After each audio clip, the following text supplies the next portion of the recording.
Hey, what's going on guys? ToyDualer here, and E3 is going on right this second, and a lot of crazy stuff is going down. A new actual gameplay trailer came out for Pokemon Omega Ruby and Alpha Sapphire, and we finally got our first look at this amazing game. So I'm going to go into an in-depth analysis on certain things in the trailer, and once this video is done, you will know all about the new information that we got today. So sit back, relax, and enjoy the video. So the first gameplay we see in the whole trailer is basically the beginning of the game, where Professor Birch is getting attacked by the wild Zigzagoon, and you have to go save him by picking a Trico, Mudkip, or Torchic. So there's not really much to say about this scene, except it just looks so much better than it did on the Game Boy Advance, but everything is going to look better on Omega Ruby and Alpha Sapphire just because of the hardware improvements and all the time that's passed. I think it's been like, I don't know, 12 years since Ruby and Sapphire came out in Japan, so yeah, plenty of time for improvement. Then next up we get a nice little mugshot view of Leader Roxanne, which confirms that they're using the same Gym Leader mugshot and Trainer mugshots art style that they used back in X and Y, and I think this is a great improvement because I really like this over the normal sprites that we used to have. Then next up we get to see the updated version of Route 104, and I think it looks pretty nice. I definitely like the style of how it is. The only thing that really bothers me about this is it just seems very spacious and there's a whole bunch of empty space, but that's how it was in the original game, so there's not much to complain about there.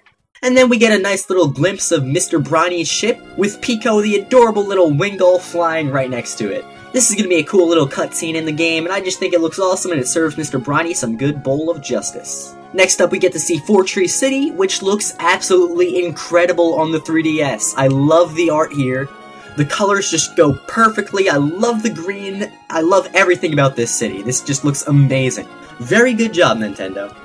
Oh, and one thing I almost missed, if you look really closely at the middle right side of the picture, you will see a gold TM ball. So they're keeping TMs the same way as they were in X and Y, reusable, and in golden Pokeballs. So that's something pretty cool that I didn't notice until I was almost done with this video, and I just wanted to go back and touch up on that. Then we get to see Cycling Road, which looks absolutely majestic. I love the way the water is in the background, the route looks amazing, and Cycling Road itself looks pretty awesome.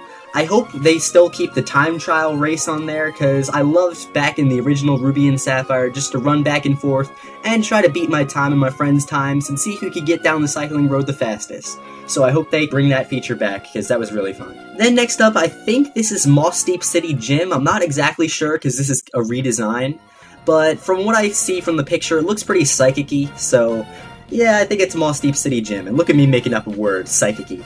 Then next up, we clearly have another gym. I believe this is Sutopolis City's gym, because in Emerald, I believe you fall through the floor and there are a whole bunch of trainers down there. And the water in the background with the girl who appears to be in a bathing suit just standing on the water like she could fly or something. It would definitely make sense, so this is most likely Sutopolis City's gym. Then next up, we have a really nice addition, Steven talking to Brendan about Mega Evolution.